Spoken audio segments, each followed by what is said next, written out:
March 27ஆம் தேதி ஸ்ரீ ராமநவமி வெள்ளிக்கிழமையில வந்திருக்கு. அன்றைய தினம் 10 ரூபாய் கொடுத்து இந்த பொருட்களை வாங்கி வீட்டில் வைங்க. வீட்டில் லக்ஷ்மி கடாட்சம் ஏற்பட்டு செல்வம் பெருகும். அது என்ன பொருட்கள் அப்படிங்கிறத இந்த பதிவில் பார்க்கலாம். உப்பு தீந்து போயிடுச்சா வெள்ளிக்கிழமையில போய் வாங்கிட்டு வா அப்படின்னு சொல்லுவாங்க. இது மாதிரி சொல்வது வழக்கம். ஏன் அப்படின்னா அந்த வெள்ளிக்கிழமையில வாங்கினா நம்ம வீட்டுக்கு வந்து ஒரு லக்ஷ்மி கடாட்சம் ஏற்படும் அப்படிங்கிறது ஒரு ஐதீகம். அது மாதிரி தான் வருடப்பிறப்பு, மாசப்பிறப்பு, சில விரத நாட்கள், இந்த நாட்களில் நம்ம மங்களகரமான பொருட்களை நம்ம வாங்குவதன் மூலமாக நம்ம வீட்டில் வந்து லக்ஷ்மி கடாட்சம் ஏற்பட்டு செல்வம் பெருகும். பணம் நமக்கு ஏதாவது ஒரு வழியில் இருந்து நமக்கு வரும், சகலவிதமான நன்மைகளும் வரும். அப்படிங்கிறதுனால தான் இந்த பொருட்களை இந்த நாளில் வாங்குங்க அப்படின்னு சொல்லுறது. இந்த ராமநவமியானது இந்த வருடமானது வெள்ளிக்கிழமையில வந்திருக்கு. வெள்ளிக்கிழமைனாவே மகாலட்சுமிக்கு உகந்த நாள். ராமநவமி அப்படிங்கிறது ராமருக்கு உகந்த நாள். இந்த ராமரோட மனைவி யாரு? சீதை. சீதைங்கிறது யாரு? சாட்சாத் அந்த மகாலட்சுமியே தான் சீதை அப்படின்னு சொல்லுவாங்க. இந்த சீதைக்குரிய நாளாகவும் ராமருக்குரிய நாளாகவும் இந்த நாள் இருக்கிறதுனால இந்த பொருட்களை நம்ம வாங்கணும் அப்படின்னா லக்ஷ்மி கடாட்சம் ஏற்பட்டு நம்ம வீட்டில் செல்வம் பெருகும் அப்படிங்கிறது ஐதீகம். சரி, என்னென்ன பொருட்களை வாங்கணும், அதை எப்படி பயன்படுத்தணும் அப்படிங்கிறத பார்க்கலாம். இதில் ஒரு சில பொருட்கள் வந்து நம்ம சாமி கிட்ட வச்சு பூஜை அறையில் வச்சுட்டு அதற்கு பிறகு நம்ம சமையல் அறையில் அன்றைய தினமே பயன்படுத்தணும் அப்படின்னா மிகவும் சிறப்பான பலனை தரும். நீங்கள் இந்த பொருட்களை வாங்கிட்டு வந்ததுமே உடனே சமையல் அறையில் இந்த பொருட்கள் சமையலுக்கு தானேன்னு கொண்டுட்டு போய் வைக்காதீங்க. வீட்டில் பூஜை அறையில் கொண்டுட்டு வந்து வச்சு எந்த பொருள் வாங்கினீங்கனாலும் அந்த பொருளை வச்சு விளக்கேற்றி வச்சுட்டு ஒரு சூடம் காமிச்சிட்டு அதற்கு பிறகு அந்த பொருட்களை நீங்கள் எடுத்துகிட்டு போய் நீங்கள் பயன்படுத்துங்க. எக்காரணம் கொண்டோ ராவுகாலம் யமகண்டம் இந்த நேரத்தில் வாங்காதீங்க.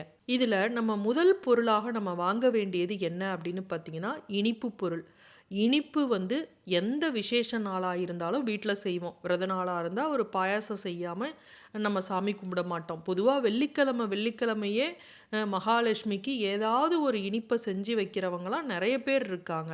நம்ம வந்து இன்றைய தினம் வெள்ளிக்கிழமையாகவும் இருக்குது, ராமநவமியாகவும் இருக்குது. அதனால் நம்ம வீட்டில் வந்து ராமநவமிக்கு பானகம் இதெல்லாம் செஞ்சு வச்சாலும் நீங்கள் ஏதாவது ஒன்று கடையில் காசை கொடுத்து இனிப்பு பொருள் வாங்கிட்டு வந்து, வெல்லம் கூட நீங்கள் வாங்கலாம், நாட்டு சர்க்கரை வாங்கலாம், சர்க்கரை வாங்கலாம், அது உங்களுடைய விருப்பம்.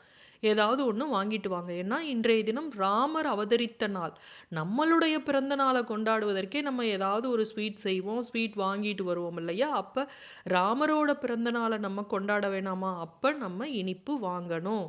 அடுத்ததாக பார்த்தீங்கன்னா விரலி மஞ்சள் அல்லது குண்டு மஞ்சள் அல்லது மஞ்சத்தூள், இதில் எது வேணாலும் வாங்கலாம். இந்த மஞ்சத்தூளில் வந்து மகாலட்சுமி குடியிருக்கிறாள். 108 பொருட்களில் ஒன்று இது. அதனால் நம்ம வாங்காமல் இருக்கலாமா? அதை வாங்கி வைக்கணும். கூடவே குங்குமமும் சின்ன டப்பா வாங்கிட்டு வந்து வைங்க. இதை நீங்கள் அடுத்து யாருக்காவது ஒரு சுமங்கலி பெண்ணுக்கு நவராத்திரி அப்போவோ எப்போயாவது வச்சு தர்றீங்கன்னா அதற்கு கூட பயன்படுத்திக்கலாம். ஆனால் இன்றைய தினம் அதை வாங்கிருங்க.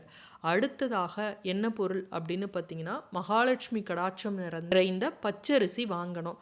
மகாலட்சுமியை வரவேற்பதற்காக இந்த பச்சரிசியை நம்ம வாங்குகிறோம். அந்த அரிசியை வாங்கி அந்த அரிசியை வந்து அன்றைய தினமே நீங்கள் சமையலுக்கு பயன்படுத்துனீங்க அப்படின்னா ரொம்ப நல்லது. நீங்கள் சக்கரை பொங்கல் செஞ்சு வைக்கலாம், இல்லை என்ன செய்கிறீங்களோ அதற்கு நீங்கள் பயன்படுத்தலாம். அடுத்ததாக பார்த்தீங்கன்னா நம்ம எப்பவும் வாங்க வேண்டிய ஒரு பொருள் தான் கல்லுப்பு. வெள்ளிக்கிழமைனா கல்லுப்பு வாங்குவோம் இல்லை, எந்த விசேஷ நாளும் கல்லுப்பு வாங்குவோம் இல்லையா? அந்த கல்லுப்பு அப்படிங்கிறது மகாலட்சுமி வாசம் செய்யக்கூடிய 108 பொருட்களில் ஒன்று அப்படிங்கிறது நமக்கு தெரியும். அதனால் இந்த கல்லுப்பை வாங்கிட்டு வந்து பூஜை அறையில் வச்சுட்டு அதற்கு பிறகு நீங்கள் சமையல் அறையில் கொண்டுட்டு போய் அதை பயன்படுத்த ஆரம்பிக்கலாம். அடுத்ததாக பார்த்தீங்கன்னா மிக முக்கியமானதாக நம்ம வாங்க வேண்டிய ஒரு பூ அப்படின்னா மஞ்சள் நிறத்தில் இருக்கக்கூடிய சாமந்தி பூவையும் இன்றைய தினம் வாங்கணும். அடுத்ததாக ராமநவமி தினத்துல ஆஞ்சநேயரை வழிபட்டாவே ராமரங்கு வந்து நிற்பார் அப்படின்னு சொல்லுவாங்க. இந்த ராமநவமி தினத்துல ஆஞ்சநேயருக்காகவும் ராமருக்காகவும் 10 ரூபாய் கொடுத்து துளசி வாங்கி வீட்டில் வைங்க. இந்த துளசியை நீங்கள் கோவிலுக்கு கொண்டுட்டு போய் கோவிலில் கொடுக்கலாம். நீங்கள் வீட்டில் உள்ள பெருமாள் படம், ராமர் படம், ஆஞ்சநேயருக்கும் நீங்கள் வாங்கி இதை வைக்கலாம். ஆனால் கட்டாயமாக 10 ரூபாய் கொடுத்து இந்த துளசியை வாங்கி வீட்டில் வைங்க. அடுத்ததாக பெருமாள் கையில் இருக்கக்கூடிய சங்கு, வலம்புரி சங்காகவும் இருக்கலாம், இடம்புரி சங்காகவும் இருக்கலாம். இந்த சங்கு வீட்டில் இல்லை அப்படிங்கிறவங்க இந்த சங்கை வந்து இன்றைய தினம் வீட்டில் வாங்கி வைங்க. இதை பூஜை அறையில் வச்சு நீங்கள் வழிபட்டீங்க அப்படின்னா உங்களுக்கு சகலவிதமான நன்மைகளும் கிடைக்கும்.